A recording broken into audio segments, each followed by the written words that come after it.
સુરતના સચિન વિસ્તારમાં railway track cross કરતી વખતે ઓડિશાના યુવકનું ટ્રેનની હડફેટે આવી જતા કરુણ મોત નીપજ્યું હતું।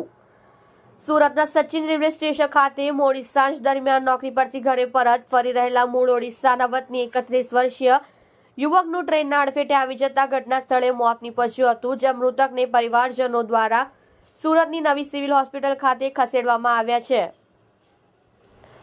મૃતકની સંતાનમાં 2 દીકરી છે। મૃતક છેલ્લા 15 વર્ષથી સુરતમાં રહે છે। મૃતક સચિન JIDC ખાતે આવેલ લુમ્મસના ખાતામાં કામ કરી પરિવારજનનું ગુજરાન ચલાવતો હતો, જે મૃતકના મોતના પગલે પરિવારમાં પણ એક શોકનો માહોલ છવાયો।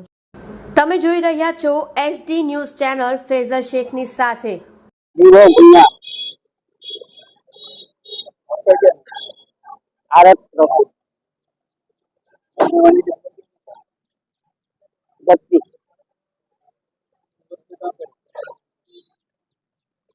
कॉलमपुर हाउसिंग क्या काम लिमिट लाइन कितने सालों से वो 15 साल होगा।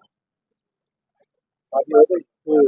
बच्चे की 2 व्यक्ति यूपी का भी है। उड़ीसा का। उनका जो मरने वाले का नाम क्या है पूरा बताओ। पूरा नाम बोला ना। मरने वाले का मरने वाला का नाम है राजीव भूया। यहाँ पे सूरत को कॉलमपुर हाउसिंग। आप इनके कौन हाँ आप इनके कौन क्या बीजा क्या हुआ था? कुछ नहीं हुआ। नहीं रेलवे में किस तरह था?